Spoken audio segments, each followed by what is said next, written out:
사랑하는 강서 가족 여러분, 우리는 2016년 전반기를 거의 다 살아가고 있습니다. 하루하루가 우리에게는 지루하고 똑같은 일상이 아니었는지요? 반성이 됩니다. 하루하루를 그저 어제도 오늘도 특별한 일도 없이 계속되는 것처럼 생각하며 무덤덤한 마음으로 살아온 적이 많습니다. 그러나 살펴보면 하루하루가 기적의 시간입니다. 두 번도 살 수 없는 딱 한 번 주어진 오늘도 너무너무 소중한 시간에 우리는 이 예배의 자리에 나와 있습니다. 이렇게 하루하루는 우리에게 하나님이 주신 은혜의 시간들이죠. 또 전반기를 살펴보면 그냥 무덤덤하게 지나는데 또 이렇게 하나씩 꼽아보면 이것도 은혜고 저것도 은혜였네. 하나님께서 주신 놀라운 은혜들이 있습니다. 가정적으로, 개인적으로, 또 교회적으로도 하나님의 은혜가 있음을 우리는 감사해야 합니다. 그런데도 오늘 이 시간 이 맥주 감사절에 주님의 전에 나와서 우리는 우리 자신의 위치를 점검해야 하겠습니다. 지금 내 자신은 인생길에서 어느 시점에 또 어떤 위치에 어떤 자리에 나와 있는가? 신앙인으로서는 내 신앙의 여정에서 어느 위치에 어느 시점에 어떤 모습으로 나는 있는가? 사명자로서는 나는 지금 어떤 좌표에 정점을 찍고 있는가? 이 시간 점검해야 합니다. 내 삶의 자리, 내 신앙 자리, 내 사명 자리가 원망스럽지는 않습니까? 나는 지금 죽을 맛이야. 맥주 감사절이라고 해도 난 감사 없어. 할 마음이 안 나. 이렇게 앉아 있는지요? 아니면 참으로 감사하고 하나님의 은혜다. 내가 살아있고 이 자리에 숨쉬고 맥박 하나 뛰는 것까지도 하나님 은혜네. 그렇게 감사로 여러분의 삶을 해석하고 계신지요? 오늘 본문 열왕기상 19장을 보면 여러 사람들의 모습이 새겨져 있습니다. 이들은 하나같이 연약한 존재요, 어리석은 존재임을 보여줍니다. 인간은 연약하다, 어리석다 하는 것을 알려줍니다. 그 첫 사람이 아합입니다. 아합은 남쪽과 북쪽으로 나라가 솔로몬의 아들 르호보암 때 갈라지지요. 그래서 북왕조, 남왕조로 나눠지는데 북왕조는 쿠데타가 계속 일어납니다. 힘 있는 장군들이 정권을 장악합니다.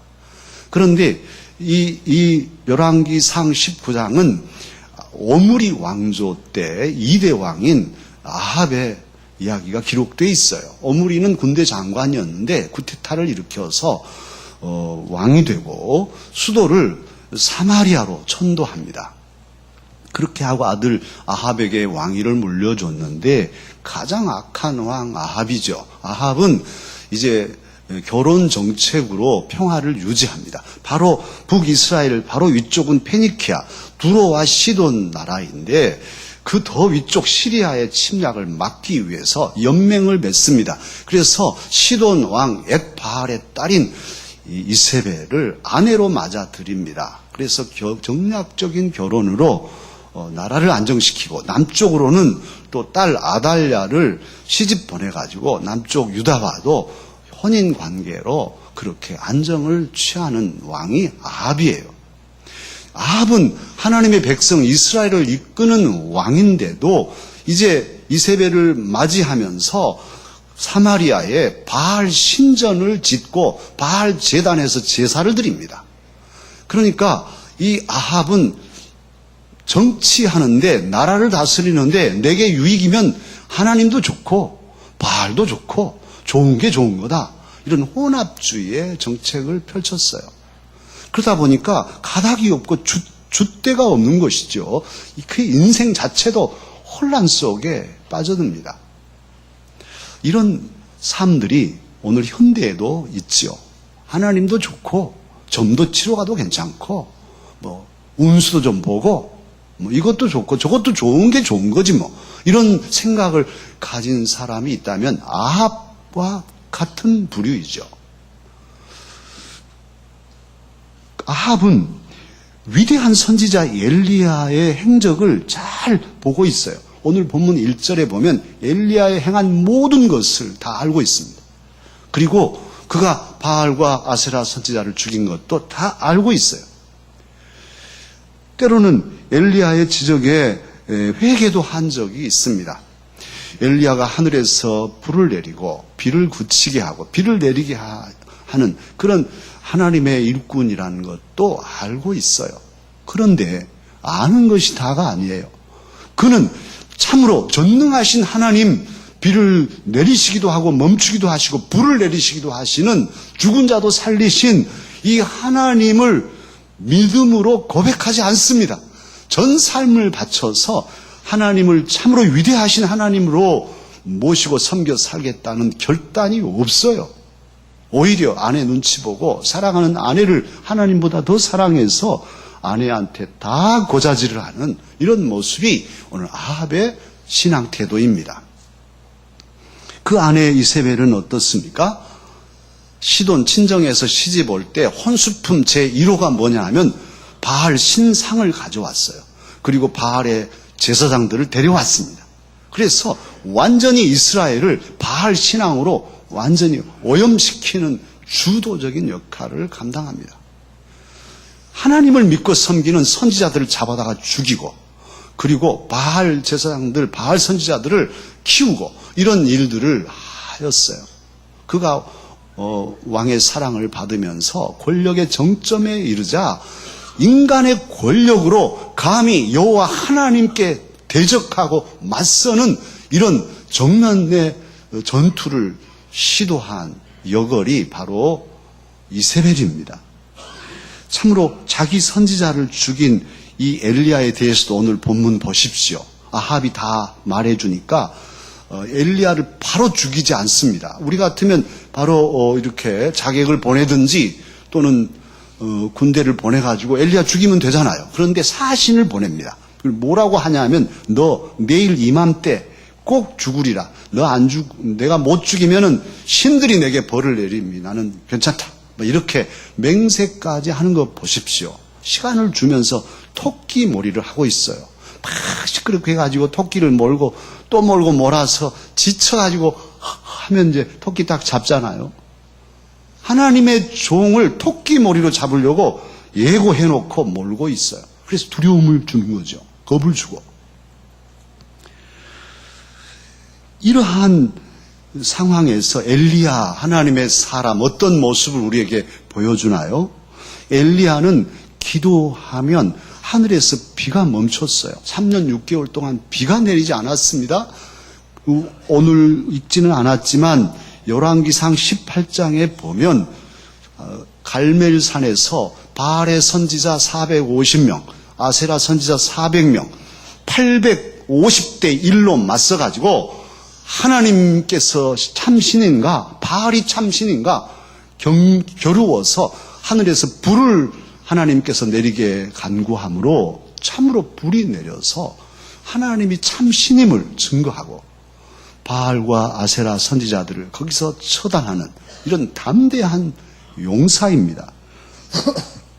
그리고도 열왕기상 18장 끝부분에서는 그렇게 가물던 땅에 기도해서 하나님으로부터 비를 내리게 그렇게 비를 내려주시는 은혜를 나타낸 사람이 엘리야입니다.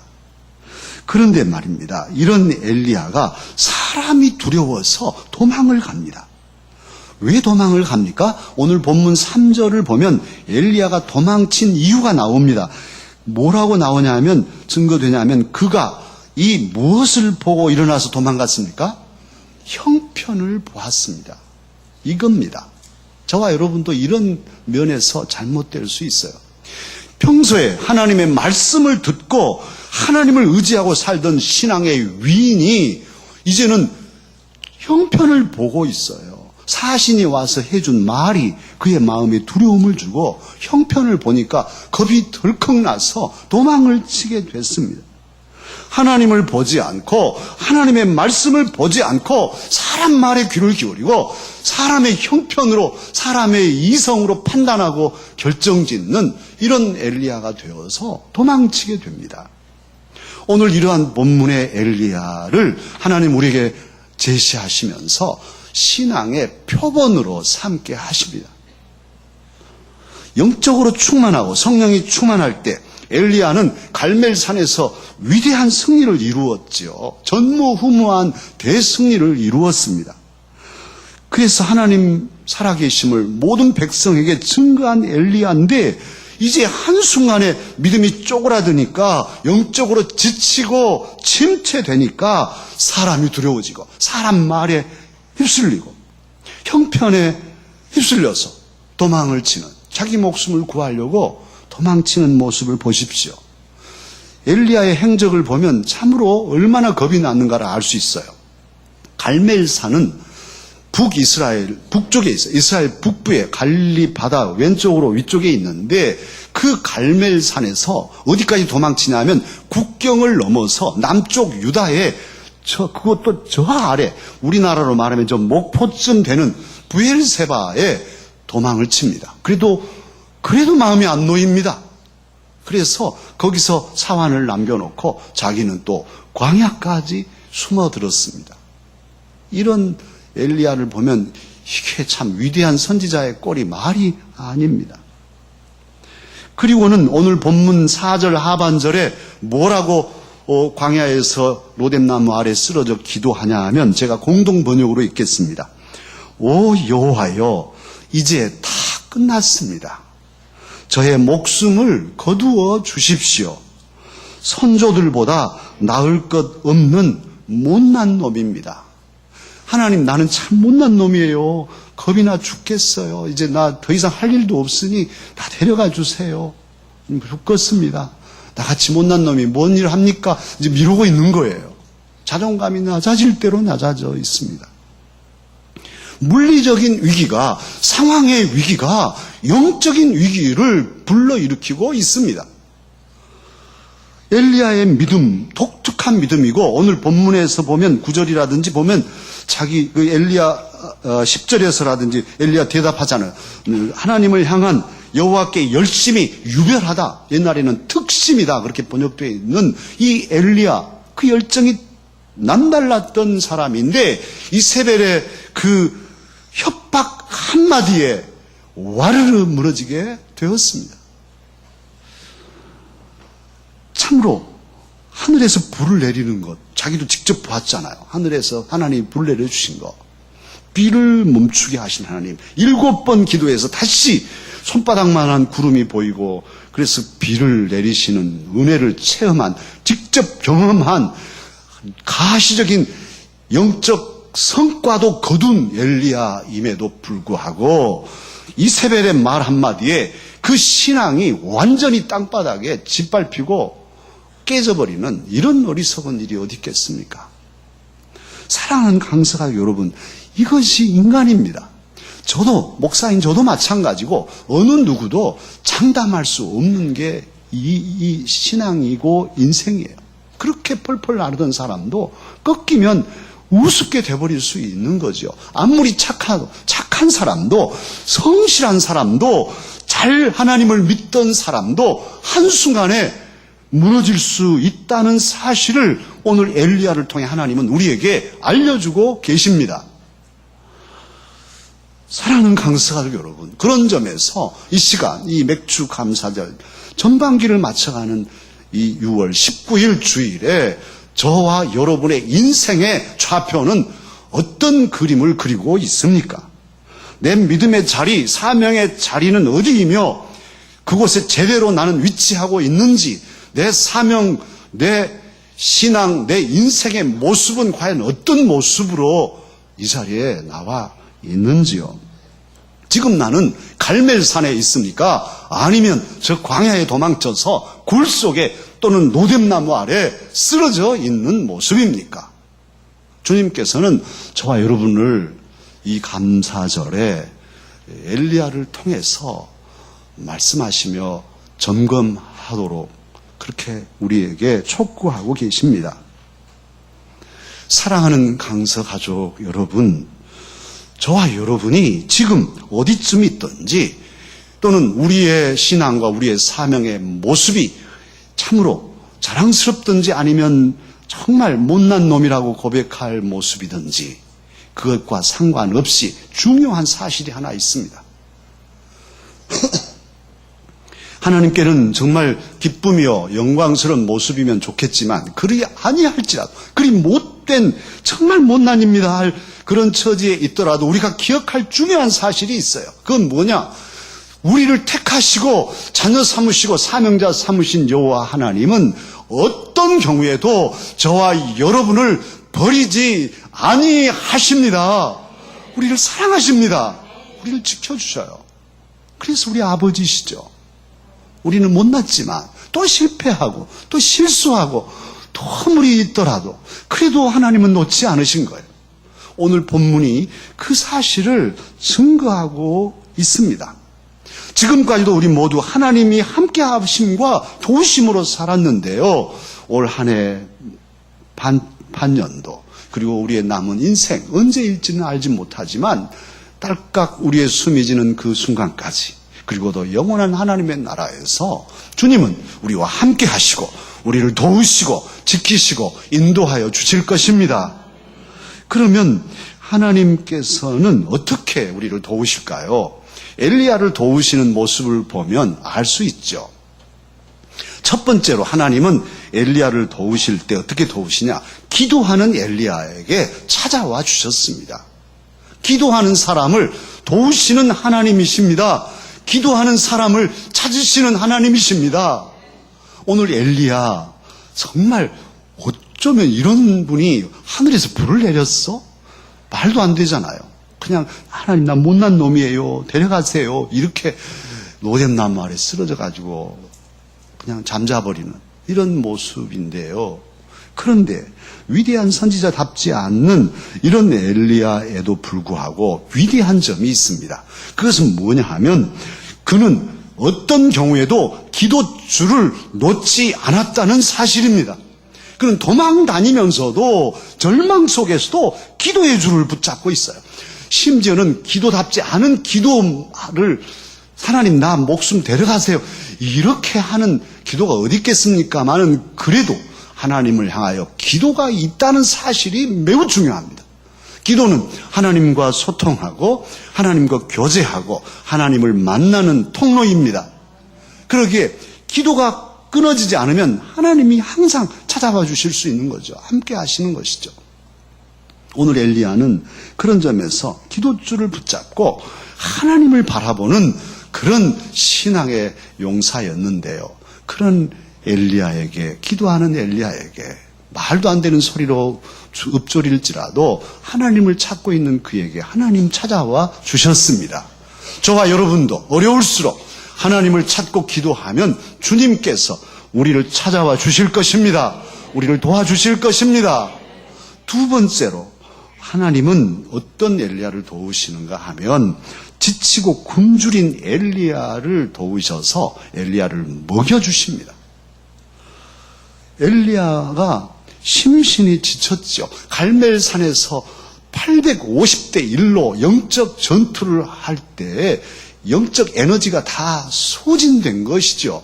사실은 육체적인 노동도 큰 힘이지만요. 영적으로도 얼마나 영적인 노동이 힘이 드는지 몰라요. 뭐 안수한다든지 뭐 설교도 그렇지만 온 마음을 다 기울여야 되는 것이기에 그렇습니다. 850대 1로 싸우는 엘리야 참으로 힘들었을 거예요. 그래 지쳐버린 거죠. 번아웃 된 거예요.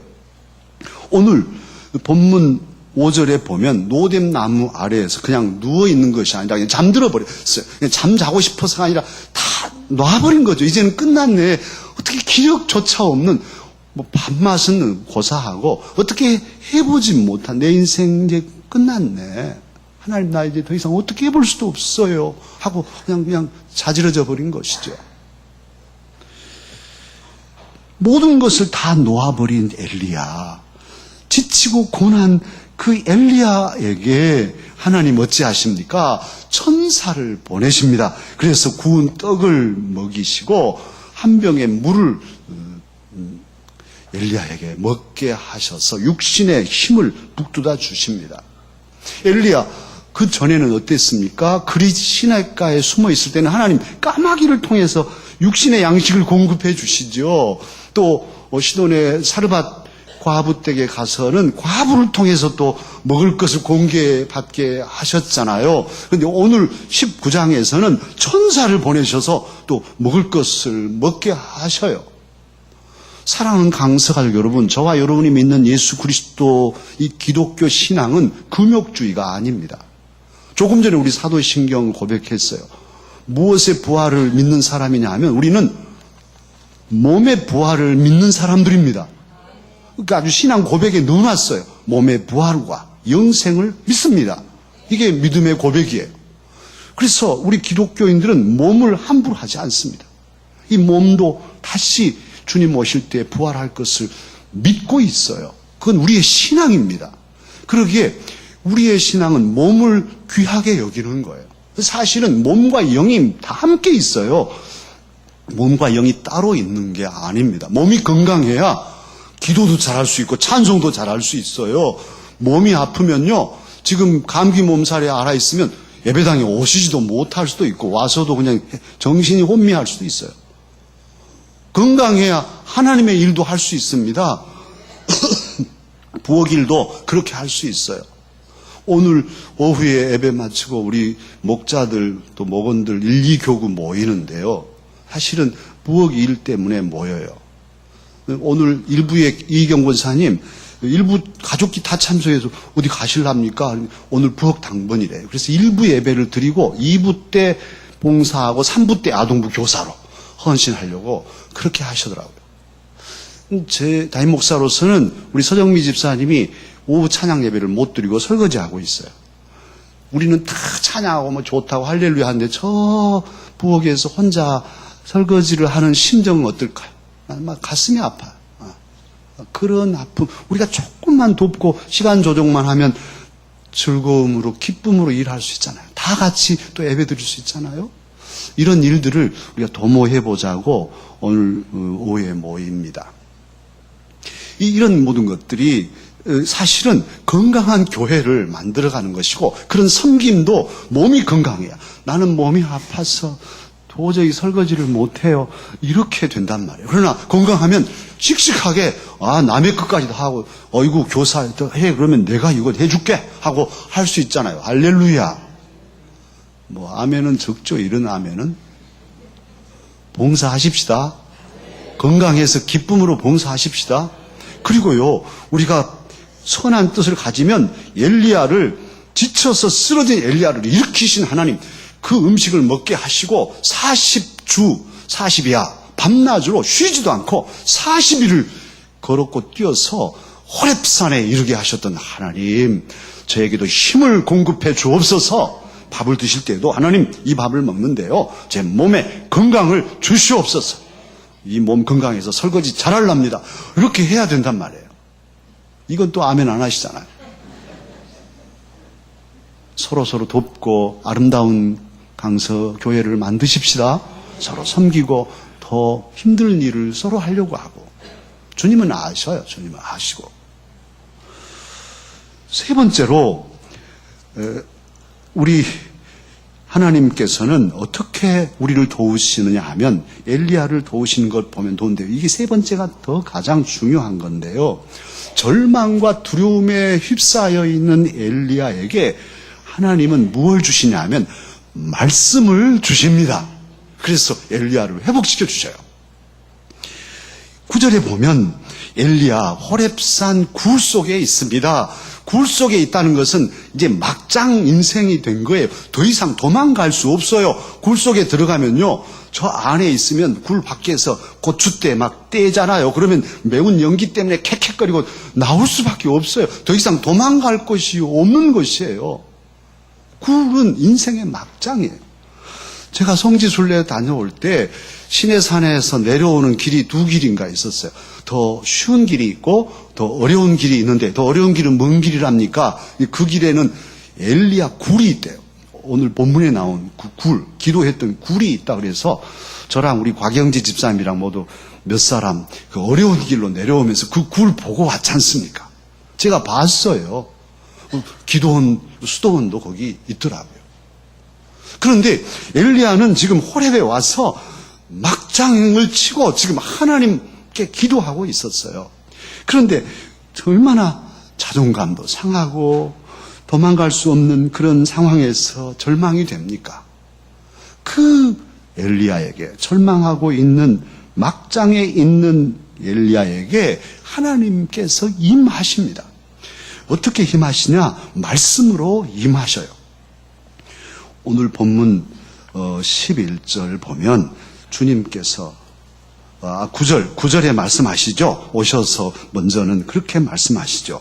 엘리야야, 네가 어찌하여 여기 있느냐? 그렇게 물으십니다. 이 원어적인 의미는 뭐냐면 엘리야야, 너 여기서 뭐 하고 있냐? 이런 뜻이에요. 도대체 너 지금 여기서 뭐 하고 있는 거냐? 그런 말씀으로 엘리야에게 오십니다. 엘리야는 대답하죠. 10절에서 대답하고 또 14절에서도 대답하는데요. 엘리야의 대답의 핵심은 뭐냐면 다 죽고요. 오직 나만 남았는데요. 나뿐인데요. 나까지 죽이려고 해요. 이런 대답입니다.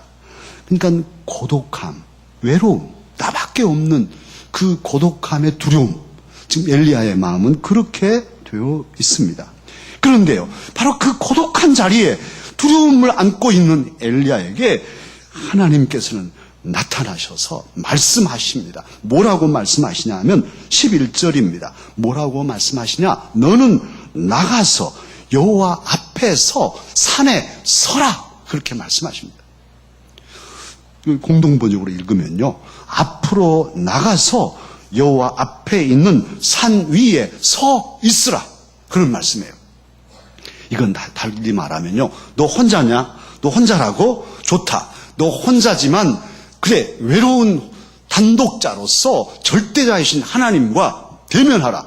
하나님을 뵈라. 지금 그런 거예요. 킬케고르의 용어로 하면 단독자로서 외롭지만 그 고독한 상황에서, 그 절망되는 앞이 캄캄한 그런 상황에서 절대자이신 하나님을 직접 뵈라. 서서 하나님을 만나라. 지금 그런 말씀이잖아요. 하나님께서 엘리야에게 임하십니다. 강한 바람이 붑니다. 세상에 이런 바람은 아무도 아마 못 봤을 거예요. 바람의 세기 때문에 산이 갈라집니다. 산이 쪼개지고 바위가 부셔지는 그런 강력한 바람이 불어왔어요. 기적의 바람이 불었는데 그 바람 속에도 하나님은 계시지 않았습니다.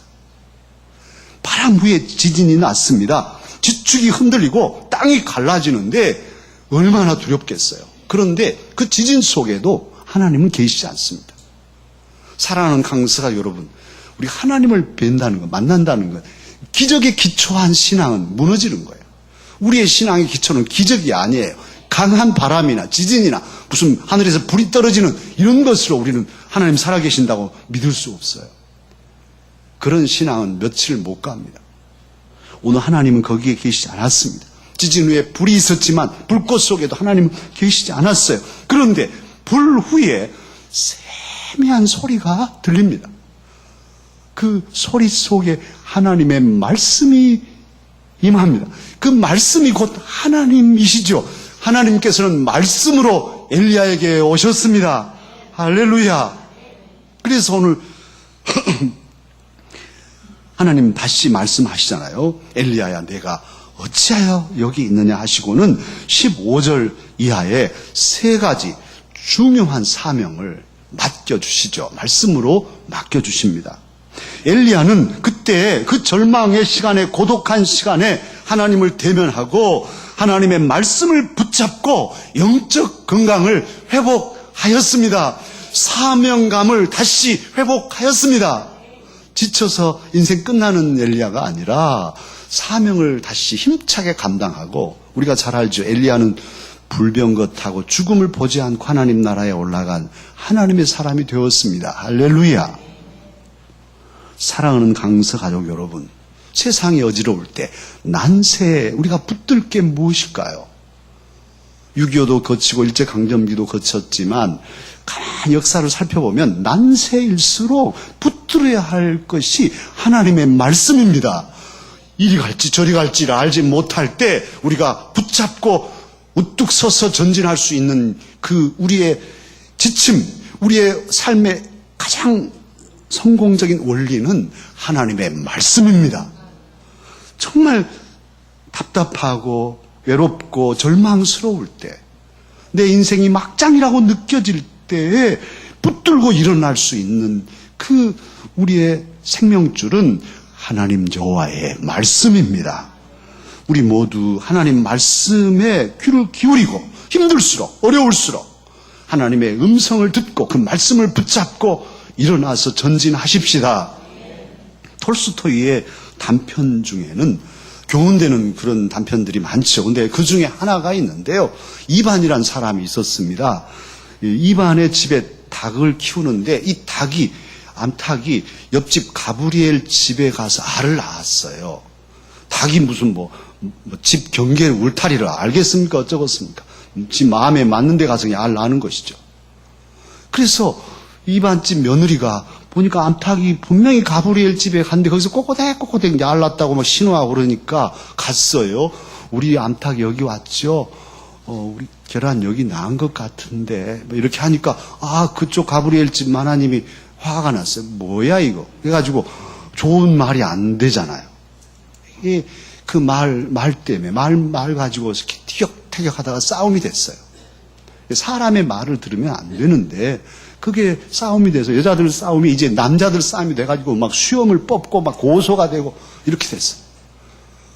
계란 하나 가지고 달걀 딱 하나 가지고 몇 년을 싸우냐면 7년을 싸웠어요. 7년. 계속 고소하고 또 고소하고. 그래서 이반의 아버지가 천식으로 누워 계시는 지혜로운 아버지인데, 이반아, 우리 주님의 사랑으로 용서해라. 이반아, 용서하고 화해해라. 우리 다 사이좋게 살던 집안길인데 이웃집에서 그래서야 쓰겠냐. 용서해라. 안 들어.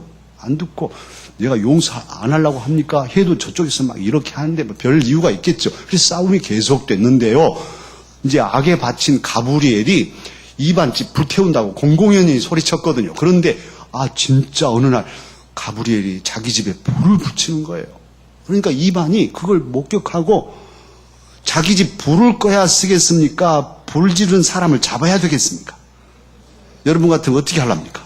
근데 이반은 자기 집 불 같은 거 놔두고 저 왼수 같은 가브리엘 잡아다가 고소해서 감옥에 가두려고 그 범인 잡으러 또 쫓아다니다가 집 다 홀라당 다 타버렸어. 그리고 이반 집만 탔냐? 바람이 솔솔 불어가지고 옆에 집 가브리엘 집도 다 타고 동네를 절반이나 태워먹었어. 아무것도 없이 싹 불탄 자리는 없잖아요. 잿더미가 됐어요. 아버지가 화상을 입고 돌아가십니다. 이반은 아버지 앞에서 아버지 하고 막 우는데 아버지가 말씀하십니다. 이반아, 이 모든 것이 누구 죄냐? 누구 죄 때문에 이 일이 일어났냐? 하나님 앞에서 대답해라. 그리고 이제 너에게 남은 것이 무엇이냐? 다 잿더미가 됐지 않냐? 그런데 지금 너에게 마지막으로 할 수 있는 일이 무엇이냐? 오직 하나 있다고 생각한다. 그것은 뭐냐? 가브리엘 방화범이라고 알리지 말고 덮어줘라. 용서해라. 화해하고 다시 의좋은 이웃으로 살아라. 하고 하나님 나라에 갔어요. 그때야 이반은 아버지의 말씀을 하나님 말씀으로 듣습니다. 하나님 말씀이죠. 사실 용서하고 화해하는 것은. 그래서 진짜로 가브리엘을 방화범으로 고소하지 않습니다. 알리지 않습니다. 그래서 두 사람 가브리엘도 마음의 문을 열고 서로 화해하고 같이 집을 지으면서 이렇게 행복하게 잘 살았다는 이야기가 있습니다. 사랑하는 강서 가족 여러분, 믿음 없는 사람들의 이야기가 아닙니다. 엘리야나 이반이나 이 두 사람의 이야기는 바로 오늘 저와 여러분의 이야기일 수 있습니다. 우리의 반년의 삶이 광야의 엘리야의 삶은 아닌지요? 막장에 있는 삶은 아닌지요? 절망하고 나밖에 없습니다. 차라리 나 죽여주십시오. 이런 삶은 아닌가요? 저와 여러분의 반년의 삶이 집이 다 불타버린 이제 아무것도 남지 않은 그런 처지로 있는 지금 우리의 모습은 아닌지요? 열심히 일했는데 반년 살고 나니까 지치고 고나고 남은 건 없고, 그래서 이 감사절에 감사도 없이 그저 멍한 마음으로 나와 앉아있는 사람은 없는지요? 주님을 위해서도 교회 일도 하나님의 일도 예를 쓰고 길을 쓰고 수고했는데도 이제 반년 살고 나니까 지치고 고나고 아무도 알아주는 사람은 없고 외롭게 혼자만 애썼네. 그렇게 이 시간 이 자리에 있는 사람은 없습니까? 오늘 맥주 감사절에 주님께서는 저와 여러분에게도 말씀하십니다. 사랑하는 자녀야, 내가 어찌하여 여기 있느냐? 너 지금 뭘 하고 있냐? 너의 인생과 너의 신앙과 너의 사명의 모습이 어떠하냐? 너는 이제 일어나 여호와 하나님 앞에 서라. 하나님을 대면하라. 하나님을 만나라. 그리고 말씀하신 하나님 앞에서 기도하며 말씀에 귀를 기울여서 하나님 말씀을 들으라. 그 말씀 붙잡고 기도로 하나님과 교제하며 세상을 이겨 승리하라. 감사하며 인생길을 끝까지 승리하는 사람이 되라. 오늘 주님은 저와 여러분에게 간곡하게 말씀하십니다. 이 말씀 붙잡고 우리 모두 승리하십시다. 이제 이 말씀 붙잡고 기도하는 마음으로 함께 찬양하겠습니다. 아침 안개 눈앞 가리듯 나의 약한 믿음 의심 쌓일 때 부드럽게 다가온 주의 음성 염려하지 마라. 나는 너를 사랑한다.